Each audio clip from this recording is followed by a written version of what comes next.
2-bedroom, 2.5-bath home with an open plan. The bottom floor features a living room, a spacious double-height dining room, equipped kitchen with granite countertops. There is a half-bathroom, laundry area, and terrace with a garden in the back.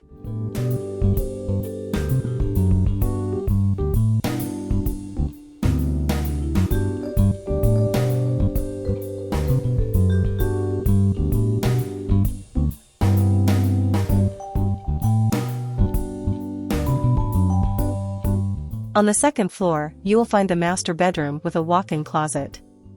The second bedroom also has spacious closet space. Both bedrooms have their own bathroom. You will also find a TV room as an added amenity. This home is located in the middle of the Corredor Vallarta in Riviera Nayarit, just a short distance from the Puerto Vallarta International Airport. It is close to shopping, schools, and the main street of Puerto Vallarta. The link to the real estate agent for this property is in the description. With a selling price of $129,000, this property won't be available for long.